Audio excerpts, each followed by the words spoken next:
말씀을 갖고 한 번 더 주신 기회라는 말씀으로 오늘 나누려고 합니다. 제가 어렸을 때 운동권이었습니다. 저희 집이 도장이었어요. 태권도장을 하셔가지고 10살 때까지는 거의 저는 태권도장에서 먹고 자고 그랬던 것 같아요. 5살 때부터 태권도를 배웠고 한 10살까지 태권도를 배웠어요. 아버지가 간장님이시다 보니까 그냥 제가 배울 거 이상을 배웠어요. 그러니까 품새 같은 것도 보면 제가 단을 따지 않았지만 4단, 5단이 되는 품새까지도 그냥 배우고 했습니다. 그때 보면 제 기억으로 막 날아다녔어요. 샌드백이 있는데 이거 2번, 3번 차는 거는 어려운 일이 아니었어요. 정말 계속 하다 보니까 그게 몸에 그냥 익숙하고 거기에 놀이터다 보니까 그렇게 잘 되었습니다. 여러분이 믿기실지 모르지만 제가 중고등학교 때 달리기를 곧잘 했어요. 한 12초 중반 뛰었던 것 같습니다. 100m. 이렇게 아주 빠르다지 않지만 그냥 제 또래 중에서는 그래도 잘 달렸던 것 같아요. 그리고 우리 체육장 했잖아요. 체육장 800m 하면 거의 한 2분 50초가 만점인가요? 제가 중학교 때부터 늘 만점이었던 것 같아요. 뛰는 거 잘 뛰었습니다. 제가 중학교 때, 고등학교 때 보면 중학교 때는 정말 학교에서 제가 가장 일찍 학교를 갔고 가장 늦게 학교를 했던 사람이 저였어요. 3년 동안. 저희가 사는 집에서 버스를 타고 학교를 가야 되는데 차가 1시간에 한 2-3대밖에 없어요. 보통 학교가 제가 기억하기에 한 8시 반에 등교인데 저는 한 7시 15분 차를 타면 학교에 7시 반 안에 갑니다. 그러면 그때부터 1시간 동안 열심히 축구를 했어요. 제 손에는 늘 축구공이 들려 있었어요. 그리고 축구를 했고 학교를 다니면서 점심시간에 밥을 먹어본 적은 없습니다. 늘 식사는 2교시 끝나고도 이제 3교시 끝나고 먹었어요. 그러니까 2교시 끝났던 것은 이제 4교시 때 체육이 있으면 체육하고 이어서 축구하기 위해서, 아니면 이제 점심시간에 축구하기 위해서 3교시 때 먹었어요. 그리고 끝나면 늘 다른 반을 축구를 했습니다. 1학년 때도 그랬고 2학년 때도 그랬고 3학년 때. 근데 중학교 3학년이면 학교에서 좀 목사님이래요. 선생님들이 이제 공부하게 하잖아요. 걸리면 저희도 혼났어요. 그래서 못했어요. 근데 몰래 숨어서 했다가 이제 선생님이 나올 때쯤 차가 주차장이 저 반대편에 있었거든요. 그 운동장을 가로질러 가기 때문에 차를 지나가다 보게 되시는 거예요. 선생님 나올 때쯤에 막 숨는 거예요. 근데 저는 숨지 않았습니다. 선생님은 저를 내버려 두셨어요. 말려도 안 된다. 근데 너는 갈 수 있으면 이 길로 가라 하면서 그냥 내버려 주셨어요. 그만큼 저희가 운동을 좋아했어요. 별로 안 믿겨지시죠? 요즘에 제 모습을 보면 정말 그랬을까. 고등학교 가서도 축구하는 거 정말 좋아했습니다. 그러다가 이제 대학을 가고 나서부터는 그렇게 많이 하지 않게 되었는데, 그러고 나서 이제 쭉 이렇게 왔어요. 그러다 보니까 요즘에 하나 어떤 운동을 하려면 잘 안 되는 것 같아요. 예전엔 그렇게 뛰는 게 좋았는데 요즘엔 뛰려면 힘들어요. 그게 계속 그래서 이제 주변에서 얘기하시잖아요. 좀 운동하셔야 한다고 저한테 막 얘기하잖아요. 보는 분마다 얘기하시고.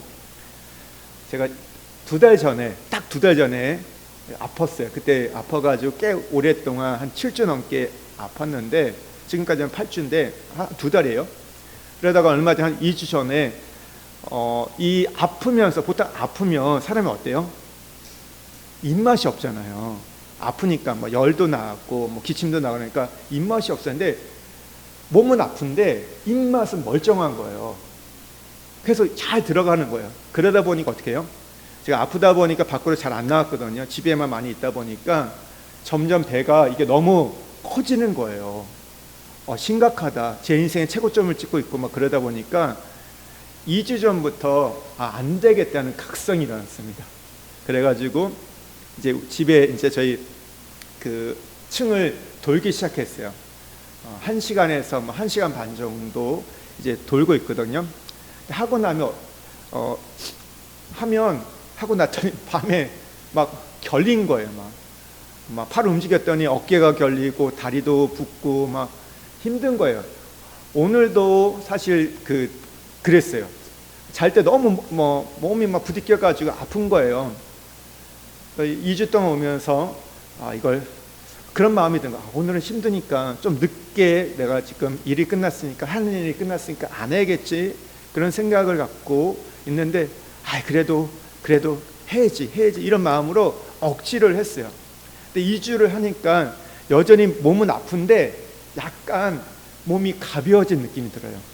약간 여러분이 보는 건 별로 상관없지만 제 스스로 느끼기에는 조금 들어간 것 같아요. 네. 바지를 혁띠를 매보니까 조금 이게 더 쪼여지네 뭐 이런 생각이 드는 거예요.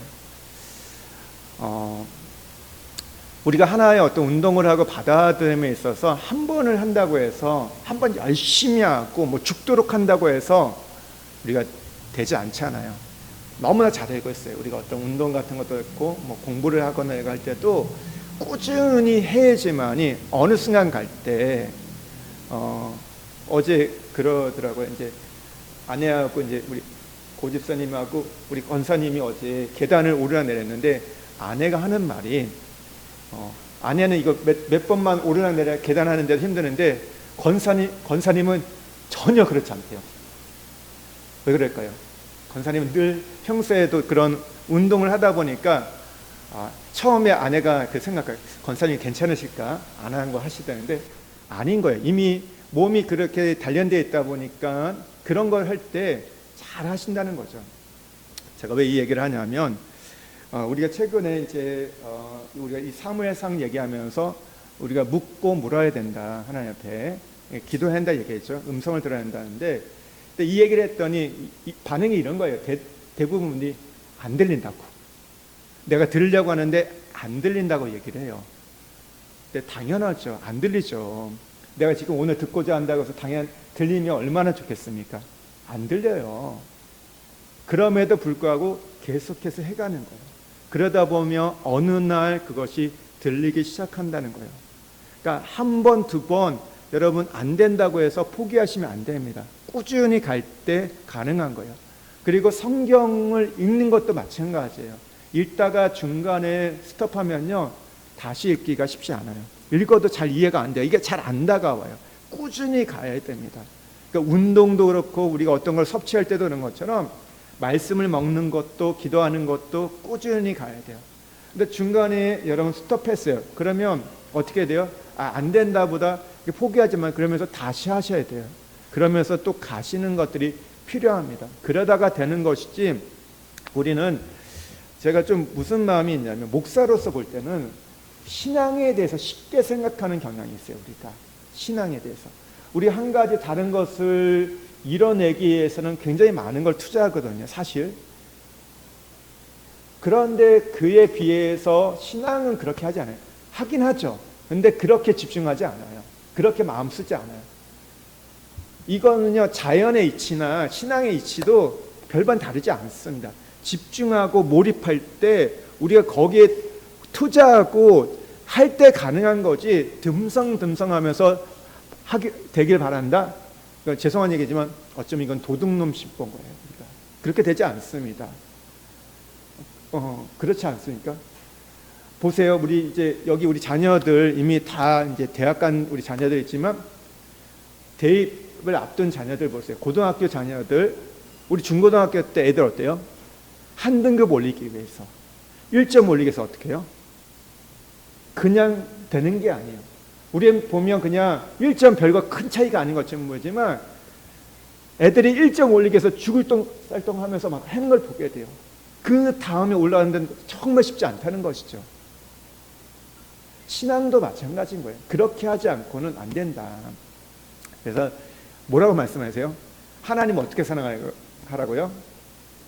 마음을 다하고 뜻을 다하고 목숨을 다하여 생명을 다해서 사랑하라고 말하고 있어요. 그냥 너가 할 수 있는 정도 하라고 말씀하지 않으셨어요. 목숨을 다해서 마음을 다해서 뜻을 다해서 할 때 가능한 거예요. 여러분 그러니까 우리가 간절함이 있고 그런 어떤 목마름이 있고 집중력이 있어야 돼. 그러면 여러분이 물을 때 듣게 될 겁니다. 열리게 될 거예요. 신앙의 세계가 열리게 될 거예요. 안 된다고 했던 부분들이 되기 시작할 거예요. 이게 굉장히 중요합니다. 우리의 그냥 일상에도 마찬가지, 신앙에도 동일하게 이 부분은 적용되는 부분이라는 거. 그러니까 어떤 또 문제가 있었잖아요. 그러면 간절히 기도해 보세요. 하나님께 정말 시간을 정해가지고 좋은 게 그거예요. 하나님의 음성을 들을 수 있는 좋은 팁을 하나 드릴게요. 뭐냐면 여러분이 시간을 딱 정하세요. 뭐 이게 새벽의 시간일 수도 있고 아침 아니면 저녁 시간이든 딱 시간을 정하세요. 예를 들어서 내가 밤 9시를 정했어요. 그리고 그 밤 9시 시간에 내가 하나님의 말씀을 읽고 기도하는 거예요. 그것을 약속을 하는 거죠. 내가 하나님 100일을 하겠습니다. 보통 우리가 이걸 작정이라고 얘기하는데 그렇게 하면요 하나님을 만나기가 쉬워요. 하나님 음성을 들어요. 내가 그 시간을 지키는 거야. 내가 다른 거 있어도 난 이 시간은 분명히 지킨다. 분명히 지킨다. 뭐 다른 어떤 약속이 있어도 그 시간 전에는 들어와서 내가 말씀을 읽고 기도하겠다. 그러면요 그 시간에 하나님 찾아오세요. 그리고 보고 계세요. 이런 작정기도 굉장히 좋습니다. 중요해요. 그러니까 듬성듬성하는 뭐 이렇게 막 우리가 무시로 기도한다 하지만 그것도 귀하지만 그거보다는 딱 정해놓고 제가 아는 분은요 젊었을 때부터 80이 될 때까지 이제 넘으셨어요. 이미 넘으셨는데 장로님인데 딱 정해놓고 1시간은 반드시 기도를 하시는 거예요. 그러니까 어떨까요? 흔들림이 없는 거예요. 그게 그 인생을 붙잡아 주더라고요.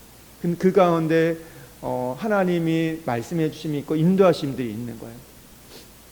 그러니까 딱 여러분이 정하십시오. 잘 안 들리는 분들 그러면 내가 이거는 꼭 반드시 이 시간 하겠어. 하나님 약속하는 거예요. 어떻게 보면 이게 서원일 수도 있는 거예요. 우리가 하나님 이 시간 이렇게 하겠습니다. 내가 하나님 만나기 위해서 내가 이 시간만큼은 꼭 지키겠습니다. 그런 시간을 한번 정해 보세요. 그렇게 해서 그렇게 나올 때 하나님 그 마음을 보세요.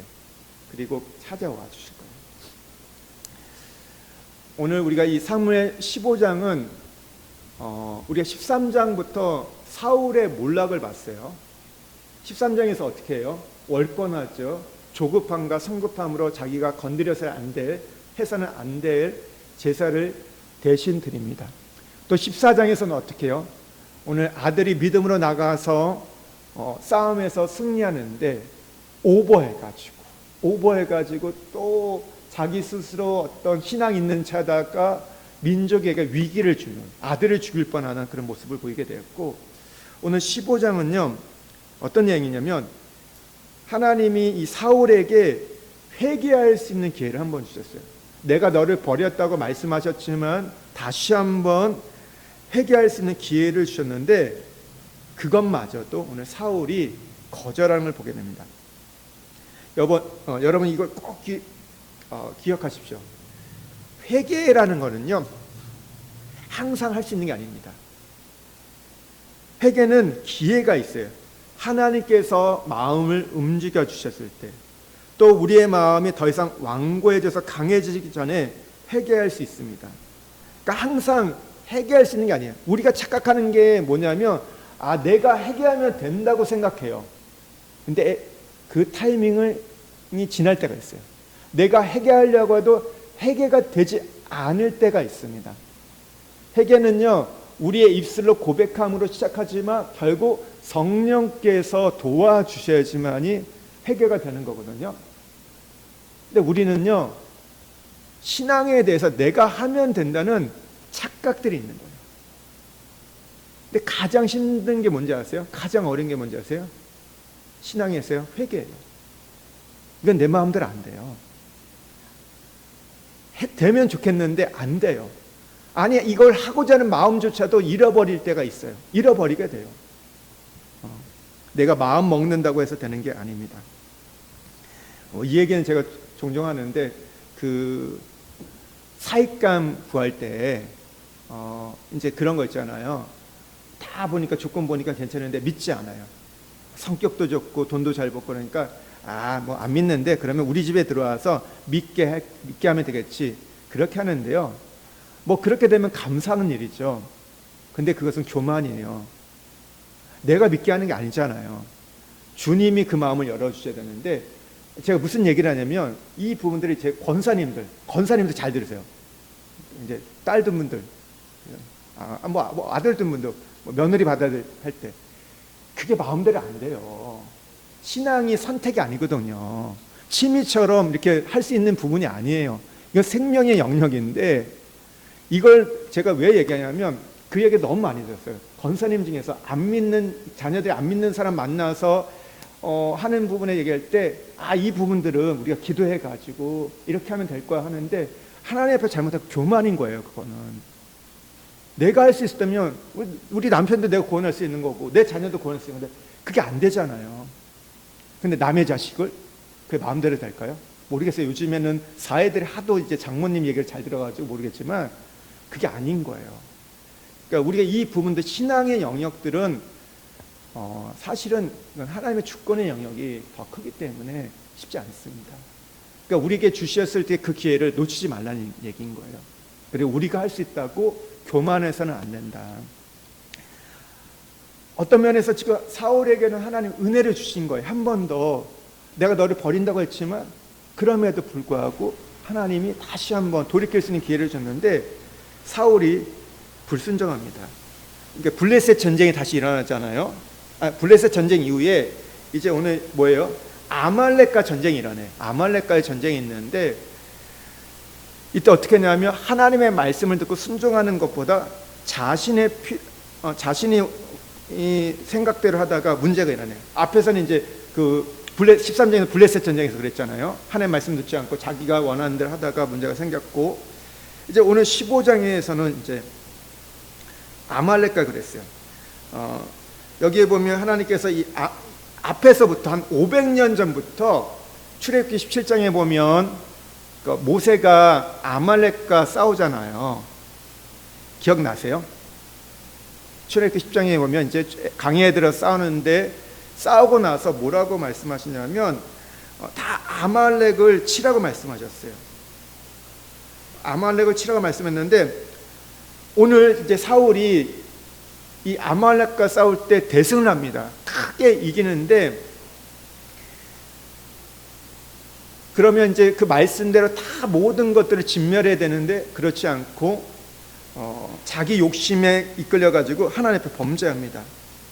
그러니까 노획물, 이 전리품 중에서 일부를 남기고 감추는 걸 보게 돼요.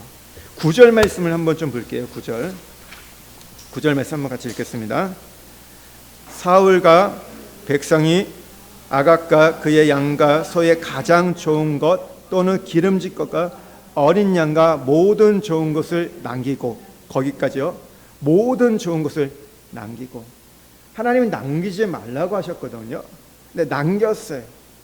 그러니까 사울은 육신의 눈으로 그의 행동을 지배했던 겁니다. 그러니까 지금 이 사울이 했던 것은 믿음으로 했던 것이 아니라 보는 것에 의해 행해졌다는 거예요. 우리가 신약에 오면요 성령을 따라 살아야 한다고 말합니다. 왜 그런가요? 육신을 따라 행하며 망하기 때문에.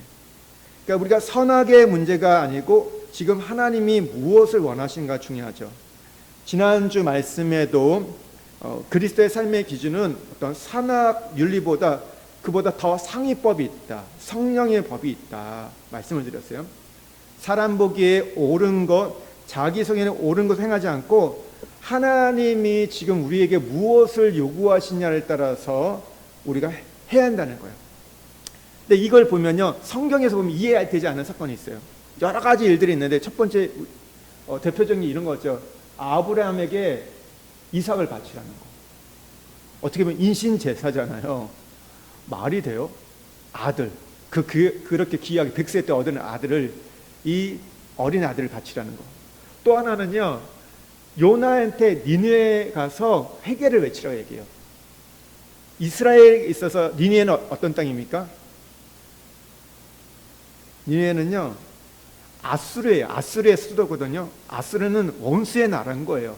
근데 그 땅에 가서 회개하라고 외치라는 겁니다. 요나가 가서 하기 싫은데 도망쳤다가 붙잡혀서 가서 회개를 외치잖아요. 그리고 나서 그들이 회개하니까 어떻게 돼요? 박넝쿨 밑에 가서 있어요. 그러면 차라리 날 죽여달라고 얘기해요. 왜 그랬을까요?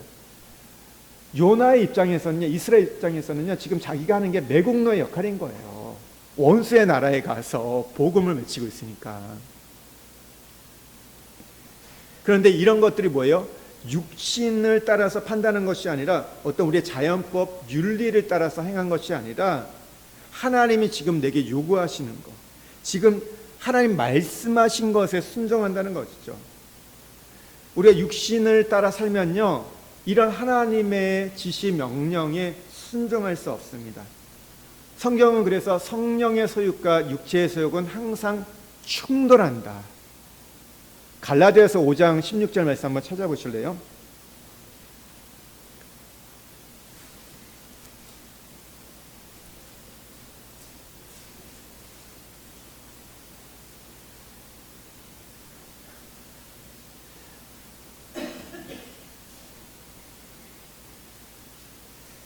갈라디아서 5장 16절 17절 말씀 한번 같이 읽겠습니다.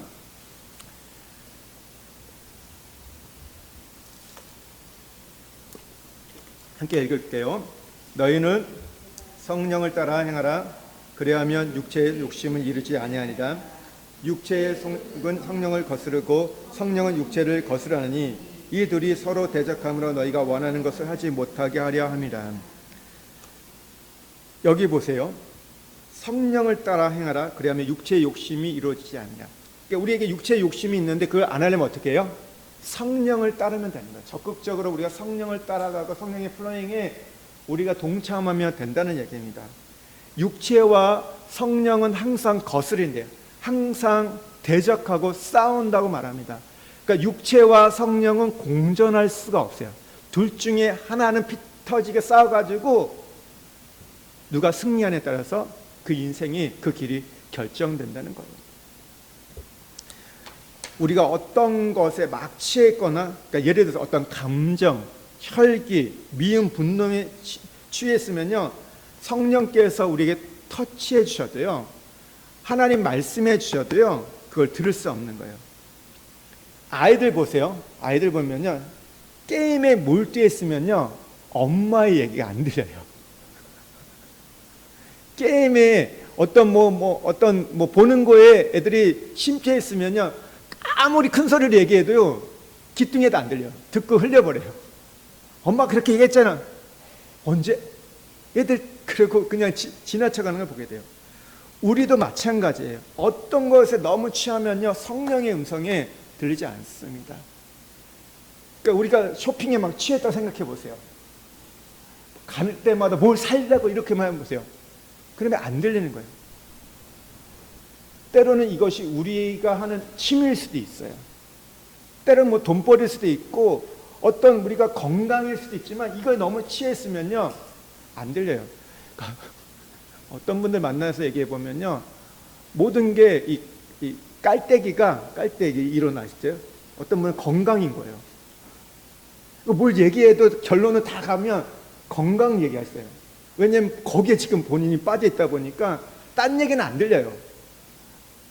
말씀을 얘기해도 다 건강. 어떤 분은 돈이면 돈, 어떤 분은 자녀면 자녀. 여기에 완전 빠져버린 거예요. 이게 필요 없는 게 아니죠. 건강 필요하죠, 자녀 필요하죠, 돈 필요하죠, 다 필요한데 여기에 내가 심취했으면요, 딴 얘기가 안 들려요. 다 모든 게 여기에 돼 있다는 거예요. 그랬다고 하시잖아요. 어떤 분이 달팽이가 좋다고 하니까 어딜 가든지 다 달팽이 얘기만 하더라고요. 그런 거 있었잖아요. 내가 뭐 먹었는데 그게 잘 들어요. 그럼 사람들마다 그게 전도사 되잖아요. 가서 이거 하라고. 이게 너무 좋다고. 뭐 발랐는데 너무 좋아. 그러면 이거 하라고 얘기하고. 여기에 빠져가지고 뭐 얘기할 수, 좋은 거 누구한테 얘기할 수 있지만 갈 때마다 하는 거죠. 거기 취해 있는 거죠. 우리가 그렇게 되면요, 하나님 말씀이 안 들려요. 잘 보셔야 돼요. 내가 너무 좋은 거, 내가 너무 좋아서 그것 때문에 내가 예배를 못 드린다, 내가 기도를 못 한다, 그러면 안 되는 거예요. 아까 제가 1시간 뭐 이렇게 예를 들어서 작정한다고 했잖아요. 근데 내가 너무 좋아가지고 그 시간을 놓친다, 그러면 안 되는 거예요. 다른 시간은 대체하면 되겠지. 이미 마음이 거기 가 있기 때문에 그게 안 됩니다.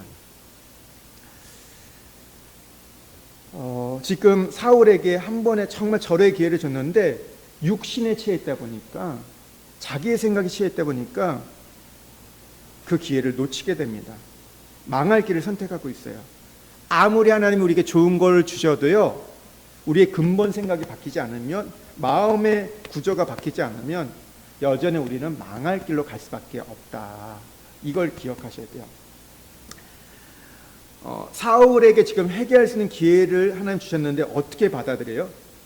첫 번째는요, 이 사울은요 자기 소견에 옳은 대로 행합니다. 이게 1절에서 9절 내용인데, 아말렉이 누구입니까? 아말렉은 에돔의 후손이에요. 그러니까 에서의 후손이에요. 에서는 누구예요? 육신을 상징하는 거거든요. 육성을 상징하는 게 에돔인데, 그의 후손으로서 그 같은 기질을 타고난 자들이에요.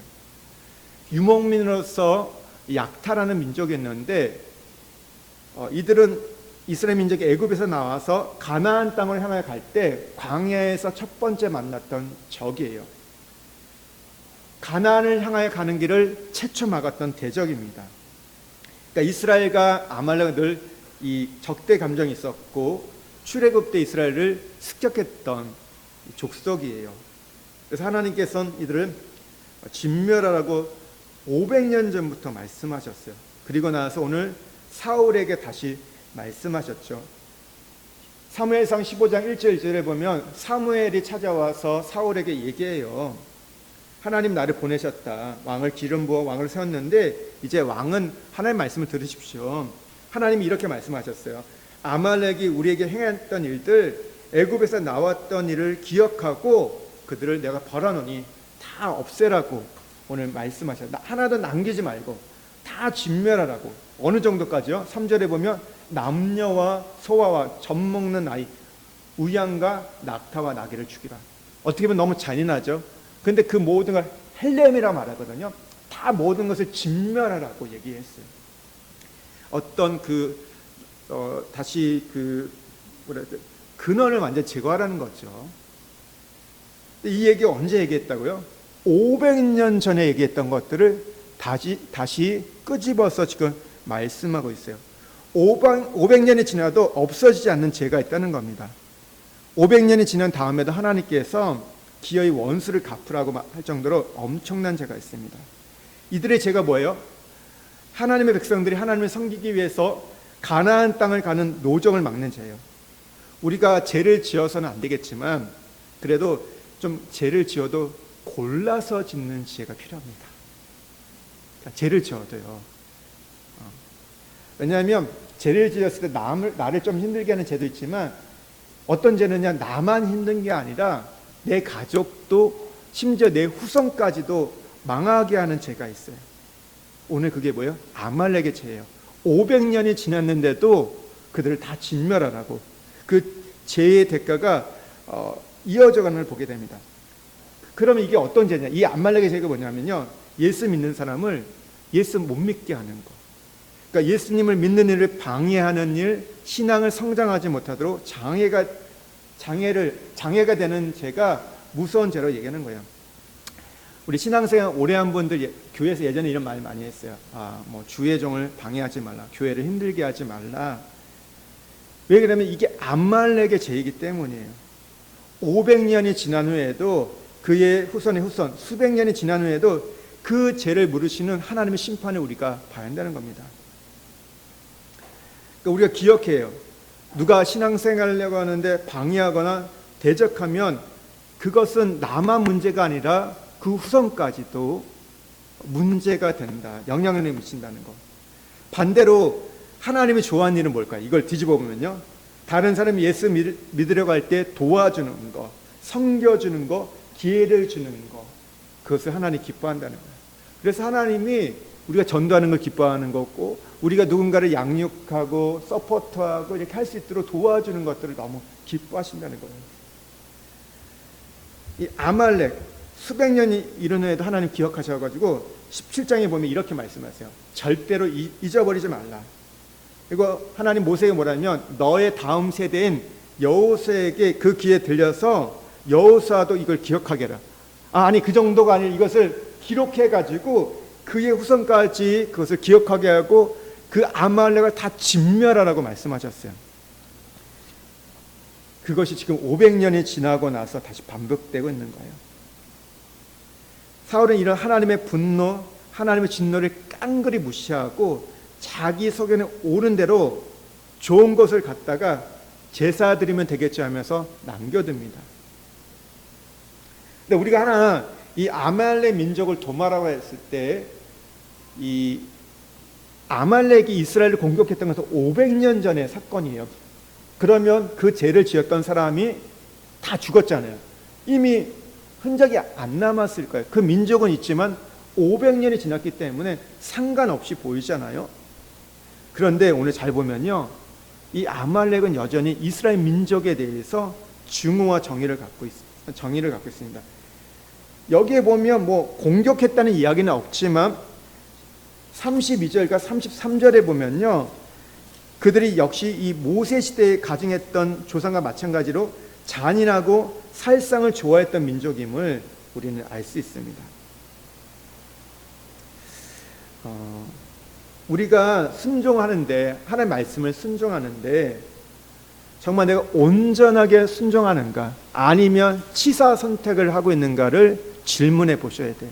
순종하는데 그것이 온전한 순종인지 아니면 제한적인 순종인지, 이거는 기준이 하나님께 있냐 내게 있느냐 하는 건데요, 자기 소견에 옳은 대로 하는 것도 거기에도 선은 선입니다.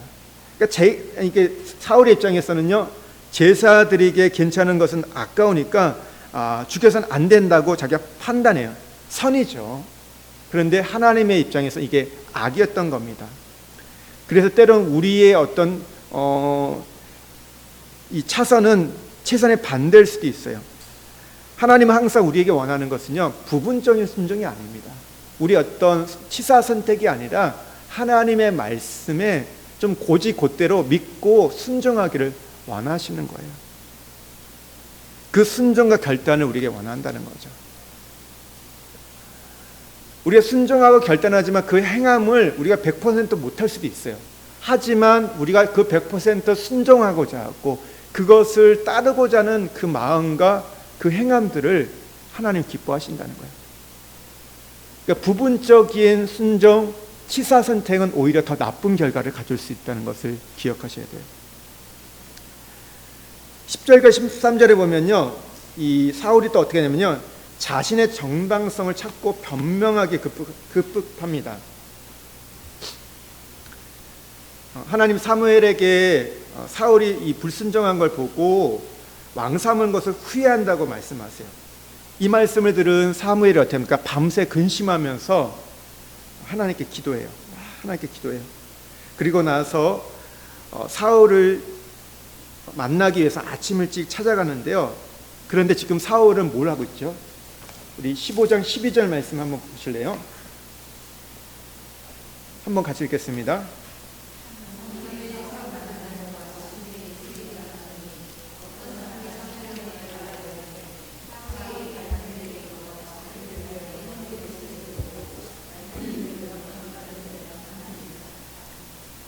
하나님은 후회하시고 사무엘은 근심하면서 밤을 새워서 기도하는데, 사울은 지금 뭘 하고 있어요? 자기를 위하여 기념비를 세우고 이 전쟁에서 승리했다, 자기의 업적을 기념하고 있는 걸 보게 돼요. 이게 문제라는 거예요. 사울이 지금 자기의 행함이 얼마나 하나님의 그 진노를 불러일으켰는지 그걸 알지 못하고 자기 자랑하고 있는 거예요. 자기의 전승비를 세우고 있습니다. 그러니까 이 전쟁을 싸우게 하시고 승리케 하신 분이 하나님인데, 그러면 그 하나님께 영광을 돌리고 찬양을 돌려야 하는데 지금 뭐 하고 있어요? 자기가 그 영광을 가로채고 있는 걸 보게 돼요. 우리가 늘 기억하셔야 할게요. 하나님께 가할 영광을 내가 가로채고 나를 높이면요, 하나님이 우리를 땅바닥에 내던지십니다. 하나님은 자기를 존중하는 자를 존중하고 자기를 멸시하는 자를 경멸하게 여긴다. 이게 십자가의 원리예요. 높아지고자 하는 자는 낮아지고 낮아지는 자는 높이신다는 것이 신약에 와서 예수님이 제자들에게, 오늘 우리에게 하셨던 말씀이잖아요. 근데 우리가 여기서 뭐냐면, 기념비를 세울 때쯤 되면 이제 정말 망해가는구나, 몰락해 간다는 것을 알 수 있어요. 제일 우리가 조심스러운 게 뭐냐면, 신앙생활에서 내가 내가 뭐를 했고 나 때문에 이렇게 됐어. 내가 교회에서 어떤 사람이야. 내가 뭐 어떤 직장에 가서도 뭐 내가 나 없으면 안 돼. 이렇게 되는 순간 망하기 시작하는 거예요. 저는 이제 목사다 보니까 어떤 교회나 어떤 이 기독교 단체들에 대해서 관심이 있잖아요.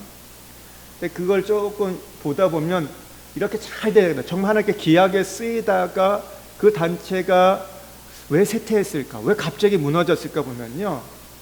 결론에 보면 모두가 그랬지만 대부분이 뭐냐면 내가가 있는 거예요. 어떤 사람이 너무나 거기서 높아지고 있는 거예요. 그 이름이 너무나 많이 불려지고 있는 거예요. 주님의 이름이 아니라 그분 때문에 이렇게 되어 있어. 그분이 있어서 이렇게 되어 있어.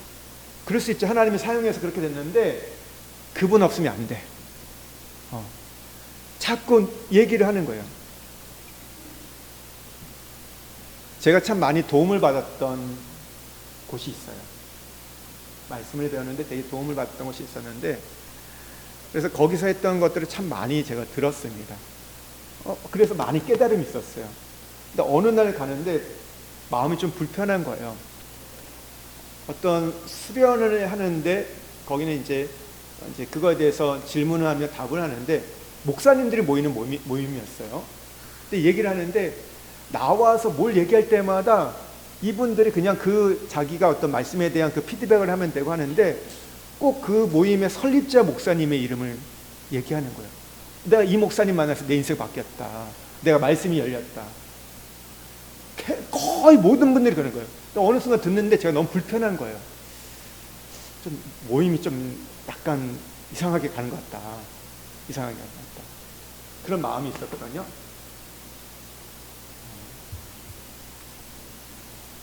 하나님이 그 설립자 목사님 치셨어요. 이제 더 이상 목회를 못하세요. 건강이 안 되는 거예요.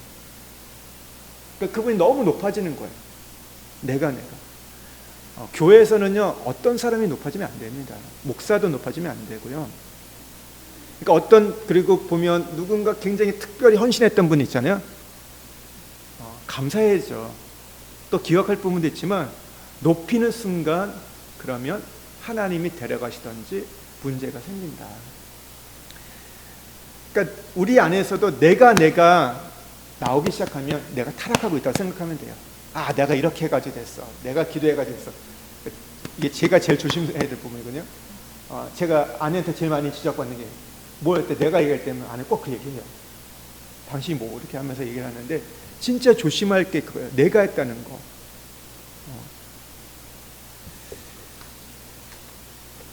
사울은 변명하기 시작해요. 자기는 하나님 명령을 다 행했다고. 그러니까 자기의 죄를 자복하기보다는 변명을 일관해요. 그러니까 다른 사람이 와서 한 게 아니라 지금 사무엘이 와서 한 거잖아요. 선지자가 자기의 영적인 멘토가 와서 얘기했다면 어떻게 돼요?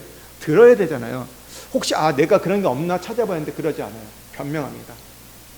그때 사무엘이 유명한 말이죠. 순종이 제사보다 낫다. 순종은 안 하면서 예배만 잘 되는 것은 하나님 받지 않는다는 거예요. 순종하지 않으면서 그냥 뭐 일만 열심히 하는 거 하나님 받지 않는다는 거예요. 이걸 얼마나 끔찍하게 여기냐면요. 23절 말씀 한번 읽겠습니다. 23절. 이는 거역하는 것은 점치는 죄와 같고 완고한 것은 사신 유상에 절하는 죄와 같으니라. 왕이 여호와의 말씀을 버렸으므로 여호와께서도 왕을 버려 왕이 되지 못하게 하셨나이다. 우리가 순종하지 않고 하나님의 말씀을 거역하면요, 미신을 섬기는 행위와 같다고 얘기해요. 완고한 마음, 자기 생각을 버리지 않고 끝까지 고집을 부리는 마음은 우상 숭배와 같다. 우리 보이는 우상 안 섬기잖아요. 근데 뭐예요? 자꾸 고집 부리는 거, 내 마음을 완고하는 거, 자기가 그 왕이 되는 게 결국 우상 숭배라는 거예요. 자기 것들 뜻대로 계속 관철하려고 하는 것들. 왕이 하나님 말씀을 버렸기 때문에 하나님도 왕을 버립니다. 이게 여러분 인격적인 겁니다. 그러니까 인격적인 거에 대해서 잘 우리가 아셔야 돼요. 성경이 말하는 인격적인 것은 무조건 받아주시고 참으시고 기다려주시는 게 인격적이라고 우리는 그렇게 우리 쪽에서 해석을 하는데 착각이에요. 그건 잘못된 해석입니다. 인격은 여러분 상호적인 거예요. 주고받는 겁니다. 하나님과 인간이 너무 차이가 나지만 그럼에도 불구하고 우리가 하나님이 주신 그 약속, 언약에 따라서 서로가 그것을 지켜가는 거, 그게 인격적인 거죠. 어린 시절에는 우리는요, 뭐 참 유치하게 행동해요. 막 마음대로 행동해도 부모가 받아줍니다. 근데 이 아이가 성장했어요. 어른이 됐어요. 근데 그렇게 하고 있을 때, 아, 내 새끼 하면서 오냐 하는 분이 있어요? 아니죠. 근심되죠. 이게 언제 인간구실할까? 언제 철들까? 이런 마음이 들잖아요. 어렸을 때는 아무 데나 똥 싸고 뭐 해도 상관없어요. 근데 어른이 돼서 그러고 있다. 문제를 일으키겠다. 그건 큰 문제, 그러니까 부모의 근심거리가 되는 거죠. 마찬가지예요. 성숙이 뭐냐면요, 하나님과 인격적으로 만난 거예요. 서로 우대하고 존중할 줄 아는, 하나님이 나의 마음을 살핀 것처럼 나도 하나님 마음이 어떠하신가를 살피고, 아, 하나님 뭘 좋아하실까? 그걸 하려고 하는 그 마음들. 하나님을 기만히 넘기지 않는 거예요. 하나님 앞에 장난치지 않는 거예요. 우리가 어떤 제물을 드려도요, 그것이 우리의 헌신을 대신할 수 없습니다. 우리가 여러분 여기 지금 예배 드리러 오셨잖아요. 그리고 어떤 분들은 정말 정성껏 헌금을 해요. 그리고 봉사도 해요. 그런데 우리가 말씀에 순종하지 않으면 형식을 드리는 존경이에요. 우리가 정말 여기 뜨겁게 막 기도도 해요. 막 찬양도 하고, 뭐 방언도 하고, 막 뭐 보고도 해요. 근데 가서 집에 가서는 막 엎어버려요. 애들한테 막 소리쳐요. 그리고 막 남편 볼 때, 아, 저도 꼴 보기 싫어, 막 이러고 있어요. 그러면 그거는 아무것도 아니라는 거예요. 그건 지금 내가 종교 행위인 거예요. 우리가 여기서 여러분 예배하는 게 왜예요? 여기서 뭐 하나님 만나고 뭐 기뻐하고 이래서만 하는 건가요? 아니요. 이걸 통해서 우리가 하나님 만남을 통해서 세상 가운데 우리가 주님의 얼굴로, 주님의 그 향기로, 주님의 편지로 나가는 거잖아요. 우리가 여기서 한번 예배를 드렸다고 해서 우리가 뭐 한 주 동안 다 살 수 있는 힘을 얻지는 못해요. 그럼에도 불구하고 그것을 갖고 살려고 하는 거죠. 난 지금 여기서 마음이 참 어렵고 힘들었지만 이걸 통해서 하나님 날 만져주시고 내가 이 마음이 이제 평안을 얻게 되면 뭐예요? 그 평안을 갖고 전하는 거예요. 우리 아이들한테 전하는 것이고 우리 남편한테 전하는 것이고 내가 만나는 사람들한테 그렇게 이전에 막 앙칼지게 얘기했는데 어떻게 얘기해요? 아, 그러니? 하면서 바뀌는 거. 그거죠. 순종하는 거죠. 하나님 말씀이 그러니까 우리가 그래, 내가 대면하겠다고 생각하는데 그건 착각이에요. 안 돼도 하는 거예요. 안 돼도 내가 하나님 이렇게 할게요. 말씀이니까. 그럴 때 성령이 도와주시는 겁니다. 그게 성령 충만이에요. 불 받는 게 뭐 우리는 자꾸 그런 것만 생각하는데 도무지 안 돼요. 내 마음에 안 되는데 하나님이 그렇게 말씀하니까. 제가 한번 얘기했는지 모르는데 제가 청년 때 그런 적이 있었어요. 제가 어느 제가 친한 형한테 차를 얻어 탔는데 어디 가려고 했는데 형이 거기서 막 이제 그땐 저도 어린데 조금 잘난 척하는 거예요. 잘 사는 집이거든요, 형이요. 근데 얻어 타는데 제 자존심을 긁었어요. 그래서 제가 열받아서 안 타고 갔어요. 근데 문제는 뭐냐? 이 형이 같은 교회 다니는 형이에요. 주일날 청년부에서 만나야 돼요. 청년부에서 만나는 거 오케이, 좋아요. 근데 그 청년부의 특징이 뭐냐면 예배를 드릴 때 한 5, 60명 된다는데 둥그렇게 원을 서요. 그리고 나서 한 사람씩 돌아가면서 인사를 하게 돼. 악수하게 하는 거예요. 미치겠더라고 진짜. 꼴도 보기 싫은데 저 잘난 척하는 형. 이 얘기는 저는 뭐 잘했다 얘기해요. 사실 그때는 제가 어려서 저도 잘못한 게 있는데 그 당시에는 마음은 진짜 보기 싫은 거예요. 저 인간 다시 안 보고 싶다. 교회에 있긴 있지만 제가 신학생일 때인데도 그 마음이 드는 거예요. 하나님 어떻게 할까요? 이거 안 할 수도 없고 저 형만 넘어서 갈 수 없는데 참 제 마음은 하나님 정말 하기 싫습니다. 근데 공동체 안에서 그렇게 될 때 참 어떻게 보면 서로 사람들이 보게 될 것이고 이게 좀 안 좋은 일들이 있을 것 같은데 하나님 일단은 하겠습니다. 진짜 빨리 지나가겠습니다. 그래서 돌다 서로 만났어요.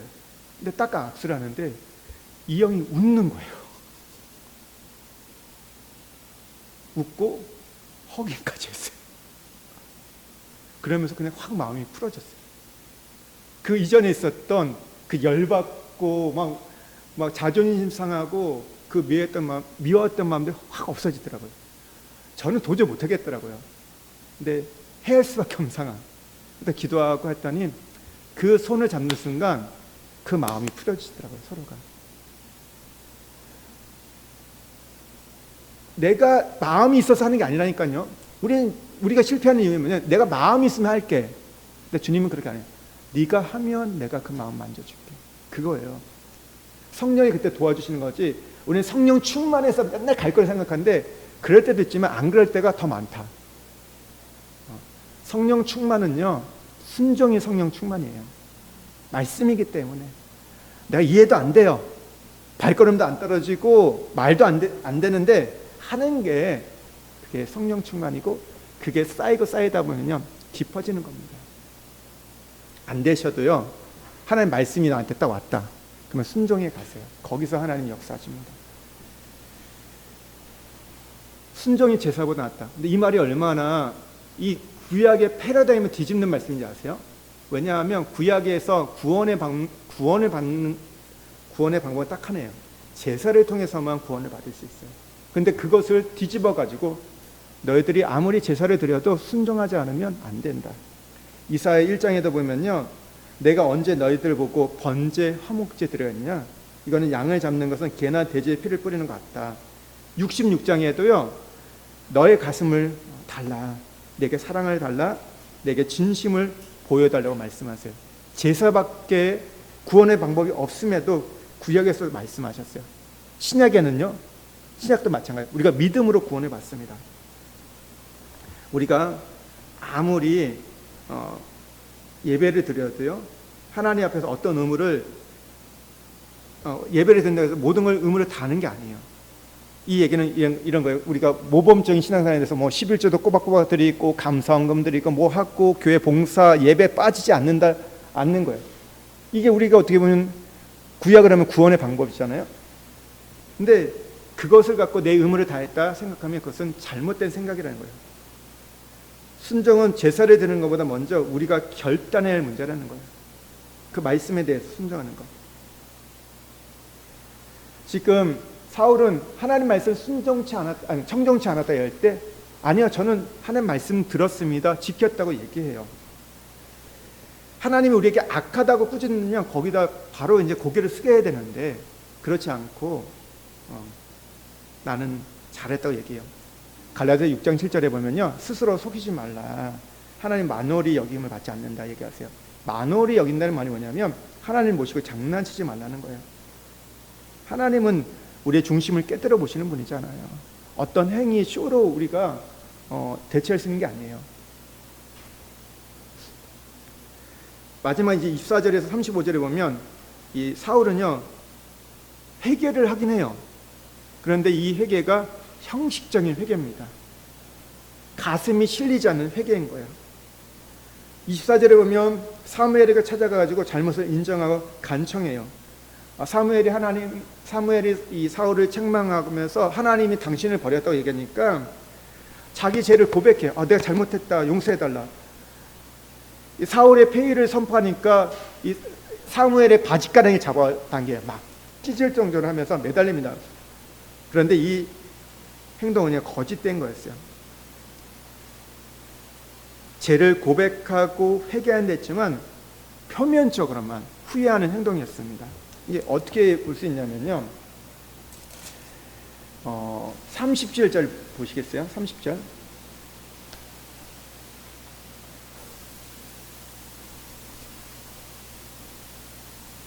한번 같이 읽을게요. 사울이 이르되 내가 범죄했을지라도 이제 청하옵나니 내 백성의 장로들 아까 이스라엘 앞에서 나를 높이사 나와 함께 돌아가서 내가 당신의 하나님 여호와께 경배하게 하소서 하더라. 뭐라고 얘기해요? 내가 범죄했습니다. 근데 청하는데 오늘 백성들, 이 장로들 앞에 또 이스라엘 앞에 가서 나를 높이사 나의 체면을 좀 세워달라는 거예요. 나의 체면, 내가 잘못했지만 가서 같이 가주세요. 그래서 함께 예배케 해달라고 얘기합니다. 그러니까 인본주의 태도인 거죠. 사람의 눈을 오늘 두려워가지고 사람들이 어떻게 생각할까, 진실한 자복은 없고 내 명예가 어떻게 될까, 내 체면이 어떻게 될까, 그러면서 지금 형식적으로 하겠다는 거예요. 인본주의가 무엇입니까? 사람에게 보려고 하는 겁니다. 하나님 앞에서 행해, 정말 그 옷을 찢을 정도 붙잡았다면 정말 자기의 옷도 찢고 엎드리고 애통하면서 금식해야 되는데, 지금은 작은 죄가 아니잖아요.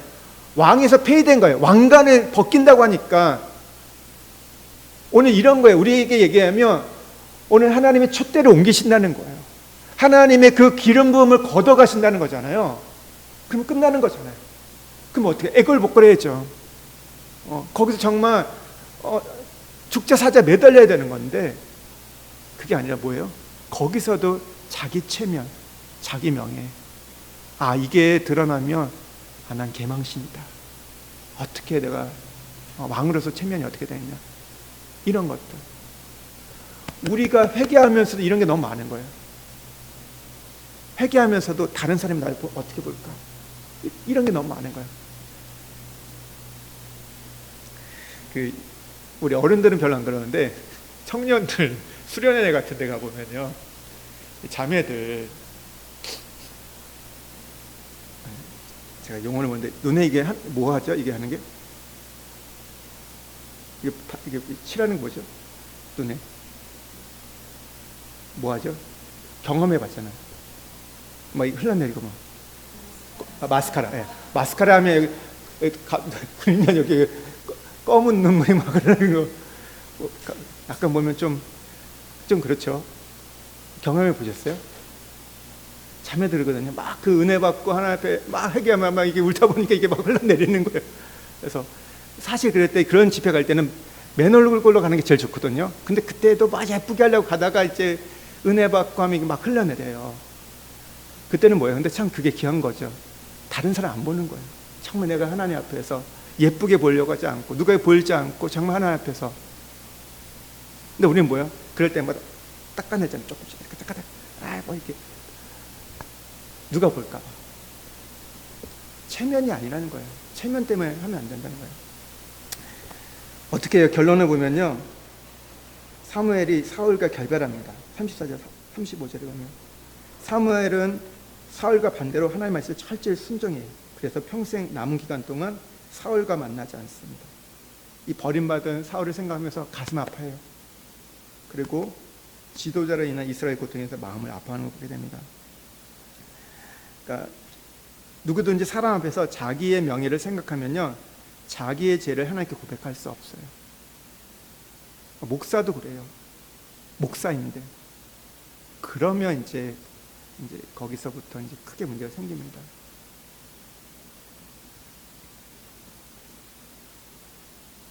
그러니까 우리가 하나님 앞에 나올 때는 우리의 자존심도, 우리의 명예도, 체면도 내려놓고 고백해야 한다는 거죠. 회개할 때 오늘 살 길이 있다는 거예요. 지금 사울은 하나님이 받을 영광을 자기가 가로챘어요. 영광을 도둑질했던 거죠. 오늘날 얼마나 많은 사람들이 신앙이라고 하지만 하나님이 받을 영광을 자기가 취하는지 몰라요. 이거는 교회 처음 다니는 분들이 하지 않아요. 교회 그냥 우리가 볼 때 성도라고 하는 분들이 그렇게 하지 않아요. 우리 다 성도지만 보통 이런 거 하는 거는요, 목사들이 그러고요, 죄송한 얘기지만 직분자들이 그래요. 열심히 있는 분들이 사실 그런 거예요. 하나님께 돌아갈 영광들을 취하는 거죠. 우리가 하나님을 진정으로 경외하고 사랑하면요, 그분과 긴밀한 사귐이 갖고 있는지를 살펴봐야죠. 우리의 명예와 이익을 위해서 하나님의 이름을 이용해서는 안 된다는 거, 이게 제일 싫어요. 제 상계명이 뭐예요? 하나님의 이름을 망령되이 일컬지 말라. 하나님의 이름을 함부로 부르지 말라는 거예요. 아무데나 뭐 하나님 이름에서 결국 자기가 영광을 취하는 거, 그게 망령된 거거든요. 하나님 너무 싫어한다. 우리가 오늘 말씀을 통해서 우리가 좋은 대로 행하고 우리의 죄를 혹시는 변명하지 않는지, 우리가 명예를 지키기 위해 살면, 우리의 체면을 지키기 위해 살면 하나님께 버림받을 수 있다는 것을 기억하셔야 돼요. 그리고 내가 어떤 위치에 있을 때 나의 잘못된 행동은 나만의 문제가 아니라 나와 함께하는 그 사람들, 공동체에게도 슬픔이 될 수 있다는 것을 기억하십시오. 보세요. 사울은 소나 양 몇 마리 때문에 그 욕심을 내어버리지 않아가지고 왕관이 폐해됩니다. 한 번 더 기회를 줬는데 그걸 잃어버리게 되죠. 우리에게는 이런 실수가 없기를 바랍니다. 하나님이 우리에게 기회를 주실 때 그 기회 때 납작 엎드려서 다시 하나님의 그 은혜, 그 하나님의 축복을 받아갈 수 있기를 소망합니다. 제가 기도하고 오늘 우리 한번 같이 기도하겠습니다. 하나님이 우리가 잘못했다고 해서 바로 치시는 분이 아닙니다. 하나님의 그 용납하심은요 끝이 없어요. 참 우리가 생각하는 것보다 그 인자하심과 그 용납하심은 로마서 말씀에 보면요 한 번 우리가 더 회개하기 위해서 한 번이라도 더 기회를 주신다고 말씀하세요. 그런데 중요한 것은 하나님께서 기회를 주실 때 우리가 그것을 거절하고 불순종하면 그때는 돌이킬 수 없게 된다는 거죠. 하나님이 우리에게 한 번 더 기회를 주셨다면 우리가 그것을 붙잡을 수 있기를 원합니다. 우리가 그러기 위해서는요 육체를 따라가지 않고 성령을 따라갈 수 있는 자가 되어야 됩니다. 그리고 우리의 소견이 아니라, 우리의 생각이 아니라, 우리의 어떤 선의가 아니라 하나님의 말씀을 따를 수 있는, 경청할 수 있는 우리. 오늘 그래서 순종이 제사보다 낫다는 이 말씀을 기억하면서 우리는 도무지 안 돼요. 우리의 생각에는 그것 이해가 안 됐고 받아들이기 어려워도 하나님의 말씀이라면 하나님 제가 따르겠습니다. 순종하겠습니다. 여러분 그런 결단이 우리에게 필요해요. 우리가 그렇게 순종하고 결단하면 그때 주님이 도와주세요. 내가 거기까지 갈 때, 내가 그렇게 손을 내밀 때 주님이 그 손을 잡을 때 그곳 가운데 성령이 임해 주신다는 것을 우리가 기억하기를 바랍니다. 그리고 우리가 변명하지 말아야 돼요. 잘못을 얘기할 때 제일 좋은 거는 그냥 인정하는 거예요. 하나님 앞에. 하나님 다 아시잖아요. 우리가 모르는 사람이라면 그걸 변명할 수 있지만 하나님 앞에 우리가 변명해봤자 무슨 의미가 있겠습니까? 하나님 우리가 그것을, 내가 하나님 말씀하실 때 말씀이 나에게 그것을 이야기할 때 인정할 수 있는 자 되게 해주시고, 형식적인 회개가 아니라 정말 진정으로 가슴을 치며 애통할 수 있는 회개가 우리 안에 있게 해주시고, 하나님 정말 우리의 인생을 살아가면서 회개가 살아있는 신앙 되게 해주십시오.